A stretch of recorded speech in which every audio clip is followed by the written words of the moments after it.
बड़ी खबर है, हिरासत में कई डॉक्टर से पूछताछ की जा रही है। अल फलाह के 2 डॉक्टर समेत 3 हिरासत में लिए गए हैं, क्योंकि अल फलाह यूनिवर्सिटी वो केंद्र जहां से कई डॉक्टर से पूछताछ की जा रही है। तीनों का कनेक्शन भी यहां से रहा और हिरासत में अब कई डॉक्टर्स लिए भी गए हैं, उनसे पूछताछ की जा रही है। तो व्हाइट कॉलर आतंकी मॉड्यूल को देखते हुए अब हर सिरे से पूछताछ डॉक्टर्स से हो रही है। और अब एक चौंकाने वाली खबर, जांच एजेंसियों के रडार पर करीब 200 डॉक्टर्स हैं। कश्मीरी मूल के ज्यादातर डॉक्टर्स बताए जा रहे हैं। 200 डॉक्टर्स जांच एजेंसियों के रडार पर। उमर और शाहीन के संपर्क में ये सारे डॉक्टर्स थे। डॉक्टर से जांच एजेंसियों की पूछताछ जारी है। तो यानी हर वो डॉक्टर जो कि डॉक्टर उमर या डॉक्टर शाहीन के संपर्क में आया, अब वो जांच एजेंसियों के रडार पर है। तो व्हाइट कॉलर टेरर मॉड्यूल में कितने डॉक्टर आखिर शामिल थे? खबर क्या है? जांच के घेरे में करीब 200 डॉक्टर हैं। ज्यादातर डॉक्टर कश्मीर मूल के हैं और उत्तर प्रदेश के भी बहुत सारे डॉक्टर इसमें शामिल हैं, जिनसे अब पूछताछ की जा रही है। व्हाइट कॉलर मॉड्यूल से संपर्क में थे सभी और उमर, शाहीन दूसरे आरोपियों से भी कांटेक्ट में थे। डॉक्टर शाहीन 30 से 40 डॉक्टर्स के संपर्क में थी। डॉक्टर शाहीन उत्तर प्रदेश के डॉक्टर्स के संपर्क में भी थी और एक-एक कर डॉक्टरों से अब पूछताछ की जा रही है कि उनका इस मामले में क्या कनेक्शन है। साजिश का अड्डा अल फलाह यूनिवर्सिटी, सभी डॉक्टर्स का केंद्र अल फलाह यूनिवर्सिटी, और इस वजह से इस यूनिवर्सिटी के डॉक्टर्स से भी अब पूछताछ हो रही।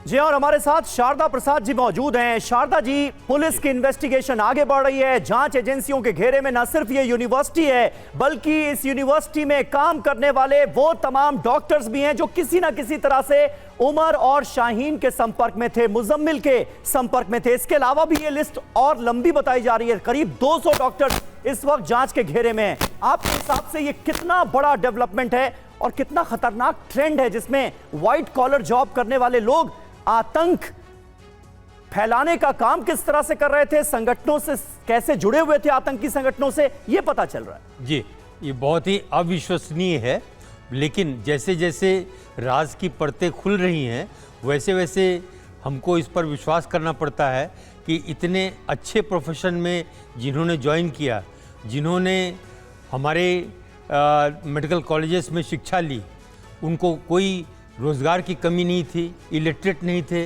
और कुछ बुद्धिमान तो होंगे ही, लेकिन उसके बावजूद भी उनका ब्रेन वॉश इस प्रकार कर दिया गया कि वे अपने मेन जो उद्देश्य है, जो उनका प्रोफेशन है, उसको छोड़ करके इस प्रकार के घृणित कार्यों में लग गए। अब ये मैं इसको व्हाइट कॉलर ना कह करके इसको व्हाइट कोट कहूँगा, क्योंकि ये देखा गया है कि इसमें ज़्यादातर डॉक्टर ही हैं।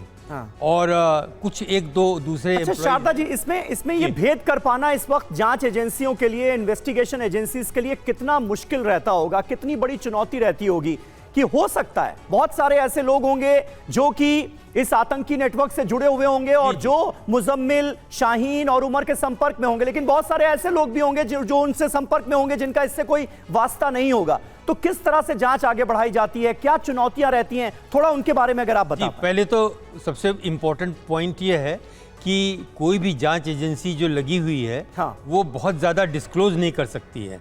ये नहीं बता सकती डे टू डे बेसिस पर कि हम क्या काम कर रहे हैं, क्योंकि केवल डॉक्टर ही नहीं हैं। आफ्टर ऑल डॉक्टर ने कहीं घर हायर किया, कहीं से कुछ सामान लेके आए, कहीं रुके, तो उनके जो सिंपैथी में हैं, जो उनकी मदद करने वाले हैं, जो उनके सप्लायर्स हैं, इन सभी का जो नेटवर्क से हिस्सा है और सभी का कुछ ना कुछ हाथ रहता है। और पहले से अगर डिस्क्लोज कर दिया जाएगा तो दिक्कत होती है। इसीलिए पेशेंस की बहुत ज़रूरत है और बहुत ही वाइड नेटवर्क डाला जाता है, दूर तक की जो कनेक्शंस हैं वो छाने जाते हैं। इसीलिए जो आपने कहा कि इतने बड़ी संख्या में डॉक्टर्स की बातचीत हो रही है, तो वो इसलिए नहीं कि हर डॉक्टर उसमें से खराब पाया जाएगा, बल्कि इनको जांच के घेरे में इसलिए लिया जाता है कि इसमें से कुछ फिल्टर करके सही जो हमारे बिल्कुल, जिससे कि सच का तह तक पता चल पाए और एक-एक सबूत जो सामने आ रहे हैं उनके बारे में अच्छे से डिटेल जानकारी निकलकर सामने आ पाए।